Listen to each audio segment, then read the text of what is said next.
तर बीडमध्ये बंजारा समाजानं सुद्धा आदिवासी प्रवर्गातून आरक्षणासाठी मोर्चा काढलेला आहे। तसंच हैदराबाद गॅझेटियर लागू करावं अशी त्यांची मागणी आहे आणि बंजाऱ्यांना आदिवासी आरक्षणात उपवर्गीकरण हवंय। मोर्चामध्ये धनंजय मुंडे सुद्धा सहभागी झाले होते। खरं तर धनंजय मुंडे यांनी सुद्धा मुख्यमंत्र्यांना बंजारांच्या आरक्षणासंदर्भात पत्र लिहिलं होतं आणि मुख्यमंत्र्यांची कोंडी करण्याचा प्रयत्न केला होता। तर बंजारा समाजाला हैदराबाद गॅझेटियरनुसार एसटी प्रवर्गातून आरक्षण द्या या मागणीसाठी बंजारा समाज आक्रमक झाला आणि बीड जिल्हाधिकारी कार्यालयावर बंजाराचा हा महामोर्चा निघाला। या मोर्चामध्ये 50,000 बंजारा बांधव सुद्धा सहभागी झाले होते।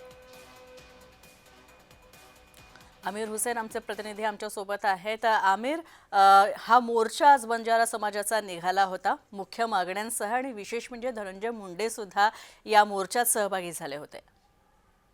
नक्कीच स्नेहा, जर आपण बघितलं तर बंजारा समाजाचा हा विराट मोर्चा बीडमध्ये निघाला होता। सकाळी डॉक्टर बाबासाहेब आंबेडकर चौकापासून मोर्चा निघाला होता तर कलेक्टर ऑफिसला मोर्चा धडकलेला आहे। अनेक महिला व पुरुषांसोबत मोर्चा कलेक्टर ऑफिसला धडकलेला आहे। त्यांच्या वेशभूषात पारंपरिक वेशभूषात बंजारा समाज मोर्चामध्ये सामील झाले होते। विशेष म्हणजे या मोर्चाला आता आमदार धनंजय मुंडेंनी हजेरी लावलेली आहे। सध्या धनंजय मुंडे व्यासपीठावर आहेत। थोड्या वेळात धनंजय मुंडे काय बोलणार आहे सध्या आपल्याचं लक्ष लागलेलं आहे।